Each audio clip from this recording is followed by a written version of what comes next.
नमस्कार मित्रांनो, आपले स्वागत आहे सिद्धी समर्थ एज्युकेशनच्या परिवारामध्ये. आज आपण पाहणार आहोत आषाढी वारी अतिशय सुंदर मराठी निबंध.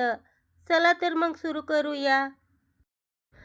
ज्ञानोबा तुकारामच्या गजरात आणि टाळ मृदुंगाच्या नादात जेव्हा लाखो पावले पंढरपूरच्या दिशेने वाटचाल करतात, तेव्हा महाराष्ट्राची भूमी भक्तीच्या रंगात न्हाऊन निघते.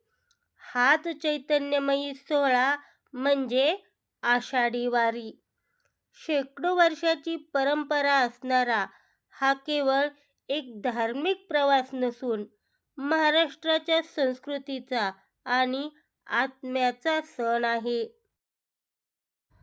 संत ज्ञानेश्वर महाराज, संत तुकाराम महाराज, संत एकनाथ आणि संत नामदेव अशा थोर संतांनी या वारीच्या परंपरेला समृद्ध केले. आळंदीवरून ज्ञानेश्वरांची आणि देहूवरून तुकारामांची पालखी जेव्हा प्रस्थान करते, तेव्हा त्यांच्यासोबत हजारो दिंड्या आणि लाखो वारकरी पंढरपूरच्या दिशेने पायी निघतात. वाटेत होणारा अश्वाचा रिंगण सोहळा, वारकऱ्यांचे अभंग आणि फुगड्या पाहण्यासारख्या असतात. वारीचे सर्वात मोठे सौंदर्य म्हणजे समता आणि बंधुभाव. इथे श्रीमंत गरीब, उच्च नीच असा कोणताही भेद उरत नाही. प्रत्येकजण एकमेकांना माऊली म्हणून पाया पडतो. कोणत्याही आधुनिक व्यवस्थापनाशिवाय लाखो लोकांचा हा प्रवास अत्यंत शिस्तीत आणि आनंदाने पार पडतो.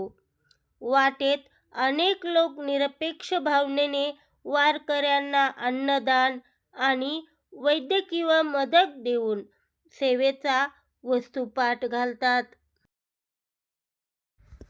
दिवसांमागून दिवस पायी चालून जेव्हा वारकरी पंढरपूरला पोहोचतात आणि चंद्रभागेत स्नान करून विठुरायाचे दर्शन घेतात, तेव्हा त्यांचा सगळा थकवा निघून जातो.